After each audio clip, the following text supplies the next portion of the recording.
राधे राधे दोस्तों, जय श्री कृष्णा। कान्हा जी की कृपा हम सब पर बनी रहे, इन्हीं शुभकामनाओं के साथ आज की वीडियो को शुरू करते हैं। दोस्तों, आप सबका हमारे YouTube चैनल भक्ति में आस्था पर हार्दिक स्वागत है। आज की इस वीडियो में हम आपको श्री शिव महापुराण की रुद्र संहिता के सती खंड का 11वां और 12वां अध्याय पढ़कर सुनाएंगे। आप सबसे रिक्वेस्ट है कि वीडियो को पूरा और ध्यान से सुनिएगा। चलिए वीडियो को शुरू करते हैं। ब्रह्मा जी से दक्ष की अनुमति पाकर देवताओं और मुनियों सहित भगवान शिव का दक्ष के घर जाना, दक्ष के द्वारा सबका सत्कार तथा सती और शिव का विवाह। ब्रह्मा जी कहते हैं, नारद, तदंतर मैं हिमालय के कैलाश शिखर पर रहने वाले परमेश्वर महादेव शिव को लाने के लिए प्रसन्नता पूर्वक उनके पास गया और उनसे इस प्रकार बोला, वृषभ ध्वज, सती के लिए मेरे पुत्र दक्ष ने जो बात कही है उसे सुनिए और जिस कार्य को वे अपने लिए असाध्य मानते थे उसे सिद्ध हुआ ही समझिए।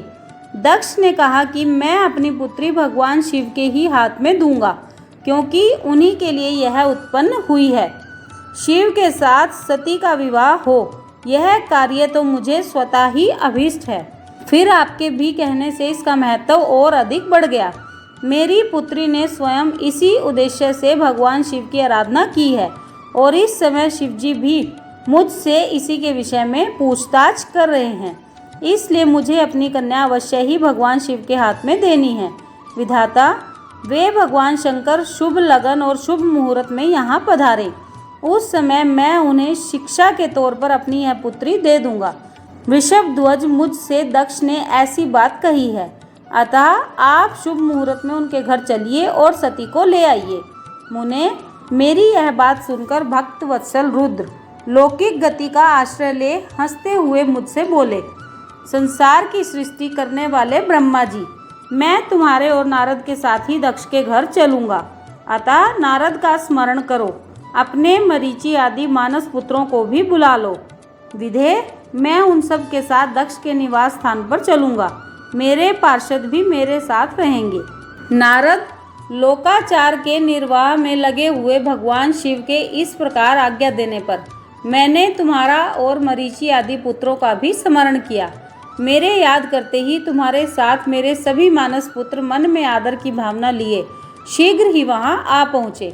उस समय तुम सब लोग हर्ष से उत्फुल्ल हो रहे थे। फिर रुद्र के स्मरण करने पर शिव भक्तों के सम्राट भगवान विष्णु भी अपने सैनिकों तथा कमला देवी के साथ गरुड़ पर आरूढ़ हो तुरंत वहां आ गए।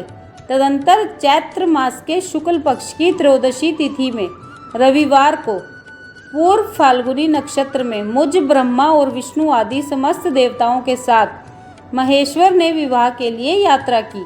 मार्ग में उन देवताओं और ऋषियों के साथ यात्रा करते हुए भगवान शंकर की बड़ी शोभा हो रही थी।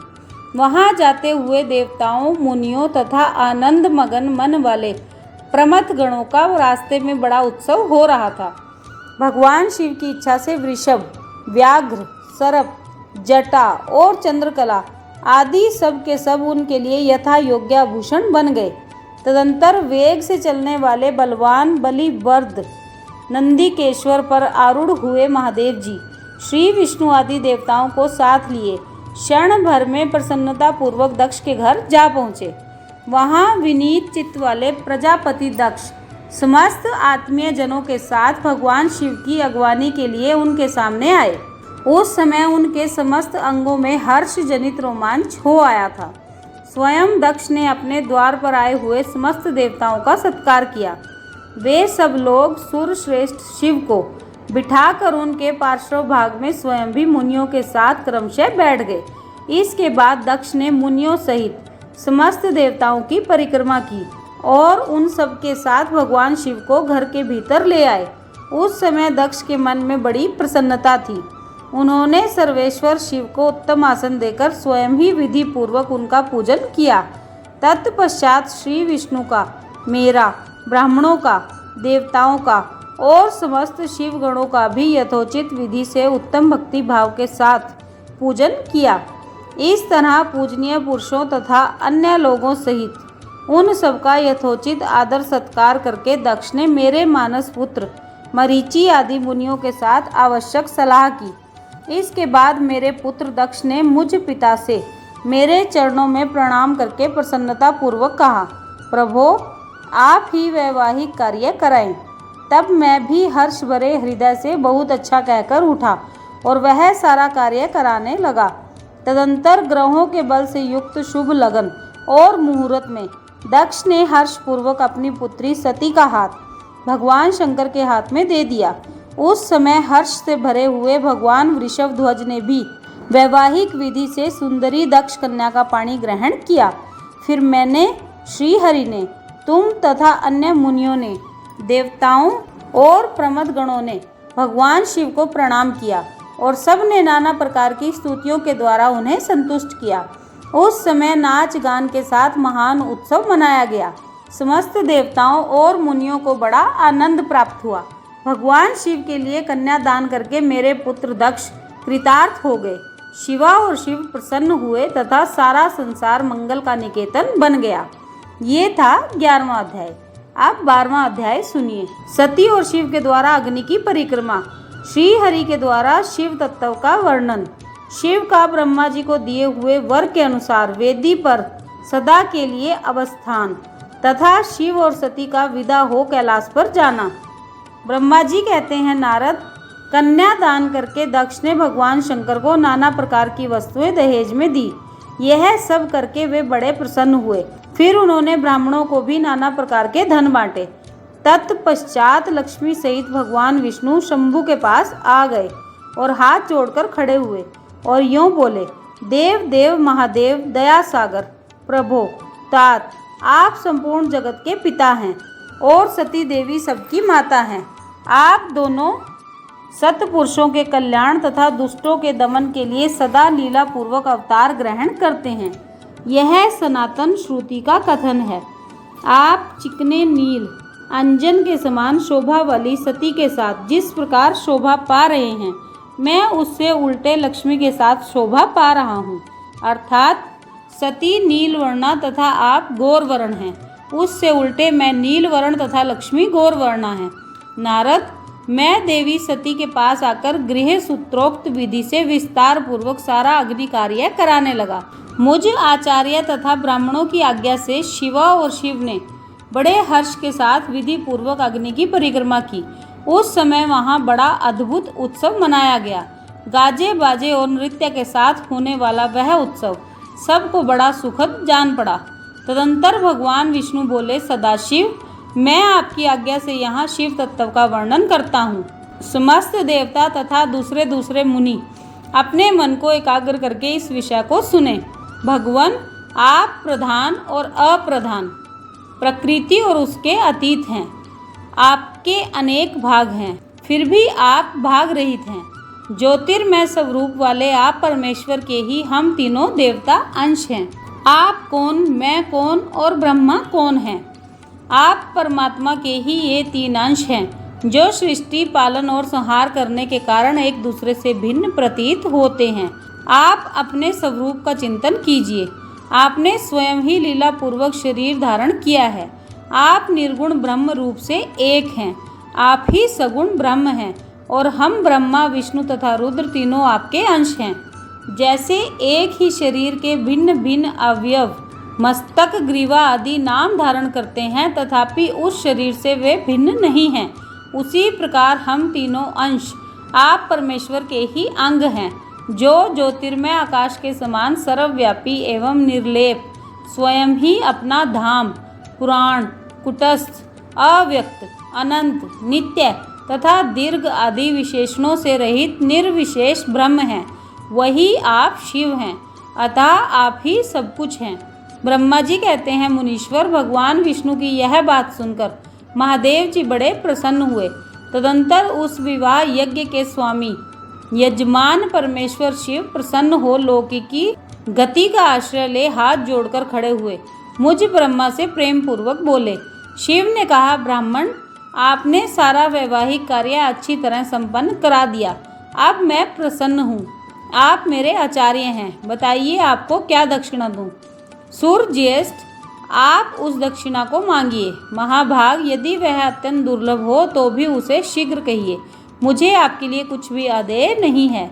मुने, भगवान शंकर का यह वचन सुनकर मैं हाथ जोड़ विनीत चित्त से उन्हें बारंबार प्रणाम करके बोला, देवेश, यदि आप प्रसन्न हैं और महेश्वर, यदि मैं वर पाने के योग्य हूँ तो प्रसन्नता पूर्वक जो बात कहता हूँ उसे आप पूर्ण कीजिए। महादेव, आप इसी रूप में इसी वेदी पर सदा विराजमान रहें, जिससे आपके दर्शन से मनुष्यों के पाप धुल जाएं। चंद्रशेखर, आपका सानिध्य होने से मैं इस वेदी के समीप आश्रम बनाकर तपस्या करूं, यह मेरी अभिलाषा है। चैत्र के शुक्ल पक्ष की त्रयोदशी को पूर्व फाल्गुनी नक्षत्र में रविवार के दिन इस भूतल पर जो मनुष्य भक्ति भाव से आपका दर्शन करे, उसके सारे पाप तत्काल नष्ट हो जाएं, विपुल पुण्य की वृद्धि हो और समस्त रोगों का सर्वथा नाश हो जाए। जो नारी दुर्भगा, वंध्या, कानी अथवा रूपहीना हो, वह भी आपके दर्शन मात्र से ही अवश्य निर्दोष हो जाए। मेरी यह बात उनकी आत्मा को सुख देने वाली थी। इसे सुनकर भगवान शिव ने प्रसन्नचित्त से कहा, विधाता, ऐसा ही होगा। मैं तुम्हारे कहने से संपूर्ण जगत के हित के लिए अपनी पत्नी सती के साथ इस वेदी पर सुस्थिर भाव से स्थित रहूंगा। ऐसा कहकर पत्नी सहित भगवान शिव अपनी अंश रूपिणी मूर्ति को प्रकट करके वेदी के मध्य भाग में विराजमान हो गए। तत्पश्चात सब जनों पर स्नेह रखने वाले परमेश्वर शंकर दक्ष से विदा ले अपनी पत्नी सती के साथ कैलाश जाने को उद्यत हुए। उस समय उत्तम बुद्धि वाले दक्ष ने विनय से मस्तक झुका, हाथ जोड़ भगवान वृषभध्वज की प्रेम पूर्वक स्तुति की। फिर श्री विष्णु आदि समस्त देवताओं, मुनियों और शिवगणों ने नमस्कार पूर्वक नाना प्रकार की स्तुति करके बड़े आनंद से जय जयकार किया। तदंतर दक्ष की आज्ञा से भगवान शिव ने प्रसन्नता पूर्वक सती को वृषभ की पीठ पर बिठाया और स्वयं भी उस पर आरूढ़ हो वे प्रभु हिमालय पर्वत की ओर चले। भगवान शंकर के समीप वृषभ पर बैठी हुई सुंदर दांत और मनोहर हास वाली सती अपने नील श्याम वर्ण के कारण चंद्रमा में नीली रेखा के समान शोभा पा रही थी। उसी समय उन नव दंपत्ति की शोभा देख श्री विष्णु आदि समस्त देवता, मरीचि आदि महर्षि तथा दूसरे लोग ठगे से रह गए, हिल डुल भी न सके और दक्ष भी मोहित हो गए। तत्पश्चात कोई बाजे बजाने लगे और दूसरे लोग मधुर स्वर से गीत गाने लगे। कितने ही लोग प्रसन्नता पूर्वक शिव के कल्याण में उज्जवल यश का गान करते हुए उनके पीछे पीछे चले।